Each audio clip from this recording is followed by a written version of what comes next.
Alfredo, recebi uma citação da Justiça do Trabalho. O que fazer? Esse é um problema enfrentado por muitos empresários. Quantos empresários estão diariamente tocando o seu empreendimento, pagando salário, pagando aluguel, preocupado em vender com uma folha de pagamento e de repente recebem uma citação da Justiça do Trabalho? Surge aquela dúvida, aquele medo, aquela ansiedade. O que de fato eu devo fazer ao receber essa citação? Vem comigo que eu vou lhe explicar. Ao receber a citação, você tem que analisar a primeira coisa, qual é o prazo para a defesa. Nessa citação vai ter uma folha. Nessa folha vai constar o prazo para a sua defesa e junto com ela também vem a petição inicial.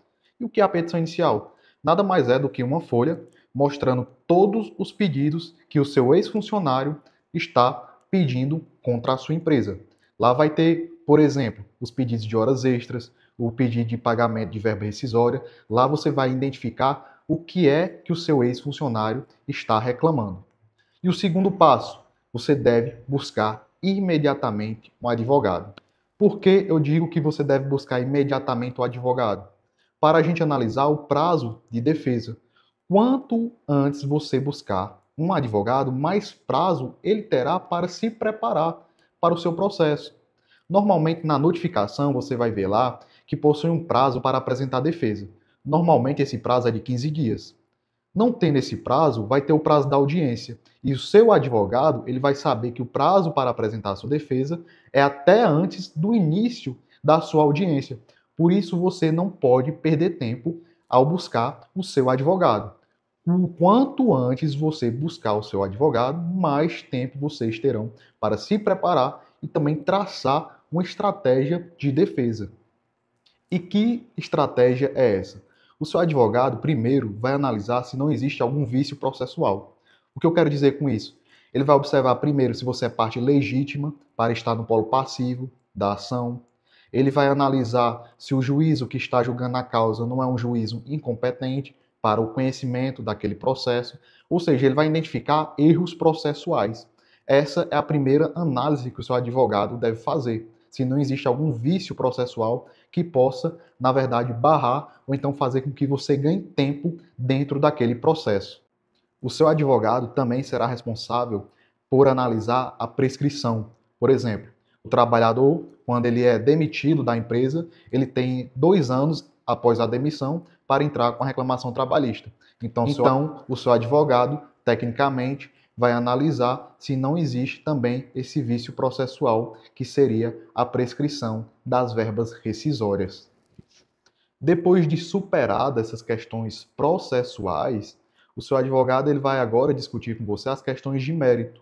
O que seria isso? Discutir os fatos da relação de trabalho, que seria basicamente saber se de fato aquele funcionário era um funcionário que deveria, por exemplo, estar trabalhando ou não de carteira assinada, identificar se as verbas que ele está pleiteando foram de fato pagas ou não. Tudo isso é discutido dentro do mérito do processo trabalhista. Então, seu advogado, lhe orientando juntamente com você, ele vai fazer o levantamento das provas, identificar as teses de defesa de acordo com a realidade de fato da relação de trabalho entre empresa e funcionário. Isso tudo depende de uma análise técnica. Após finalizada a defesa, o próximo passo é partir para a audiência.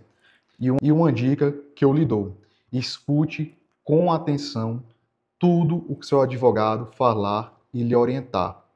Não pense que o juiz do trabalho ele vai se compadecer com o seu sofrimento. O juiz do trabalho ele não tem coração. Ele não se importa se você está com dificuldade financeira, ele não se importa se você perdeu um ente querido, ele não se importa se você deixou de vender naquele mês X ou no mês Y. O juiz do trabalho, ele não tem coração. Ele vai aplicar a lei no caso concreto, ele vai aplicar a lei trabalhista. A lei trabalhista, ela não fornece nenhuma prerrogativa legal, nenhuma hipótese legal, por exemplo, da empresa não pagar salário, da empresa não pagar horas extras. Então não ache que o juiz ele vai se importar com o seu sentimento, com a sua dor, com o seu sofrimento, porque ele não vai. Por isso é importante você seguir de forma técnica todas as orientações do seu advogado. Não tente inovar, Não tente dar um jeitinho. O seu advogado ele é experiente, ele já deve estar acostumado com os processos trabalhistas. Então confie na pessoa que quer o seu bem, que está do seu lado para desenvolver um trabalho técnico. Como eu disse, o juiz não tem coração, ele não vai se importar se você deixou de vender, ele não vai se importar se sua empresa está passando por um problema financeiro. Ele não vai. Por isso, os fatos que devem ser trabalhados na audiência devem ser fatos que tenham relevância jurídica, que influencie de alguma forma dentro do processo quando comparado com a legislação trabalhista. E a legislação trabalhista, ela não dá nenhuma prerrogativa legal para o empresário que teve um insucesso financeiro dentro do seu empreendimento. E você pode se perguntar também, Alfredo, e quais são as provas que eu posso utilizar dentro do meu processo? Veja bem, as três principais provas são a prova testemunhal, ou seja, você deve juntar testemunhas e levá-las no dia da audiência. Você pode juntar provas documentais, essas provas documentais devem acompanhar a sua defesa dentro do processo, e tem a prova pericial, que normalmente é pedida por uma das partes, empresa ou funcionário, e é designada pela própria Justiça do Trabalho na figura do juiz. Outra questão muito importante é a possibilidade de acordo dentro do processo. E preste bastante atenção. Acordo, ele é muito viável dentro da Justiça do Trabalho e muitas vezes aconselhável. O seu advogado, dentro da realidade de provas e de fatos, ele deve analisar se um acordo é favorável para a sua empresa ou não. Porque eu digo o seguinte, é sempre prudente, é sempre aconselhável identificar quando você está em desvantagem no processo e não deixar, às vezes, que a vaidade ou que a raiva ou a mágoa impeça de você, empresário, tomar uma decisão racional dentro do processo. E que decisão racional é essa? Fechar um bom acordo. Quantas vezes eu já vi empresários deixar de fechar um acordo pequeno, por vaidade, raiva ou mágoa do funcionário, e no final receber uma condenação 10 vezes maior que o valor do acordo proposto pelo funcionário. Por isso, seja sempre racional.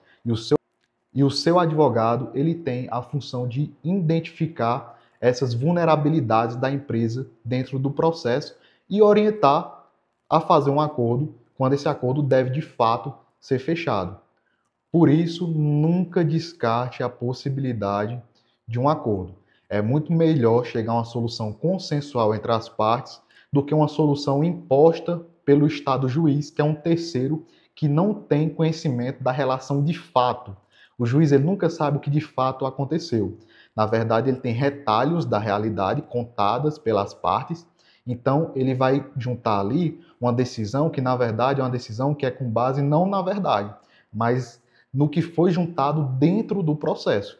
E isso é totalmente diferente. Às vezes o processo ele não conta a realidade da história, ele não conta o que de fato aconteceu. Então nunca descarte a possibilidade de um acordo judicial. Por fim, espero de alguma forma ter lhe ajudado, ter lhe orientado a superar uma fase que é tão difícil, que é receber uma citação da Justiça do Trabalho.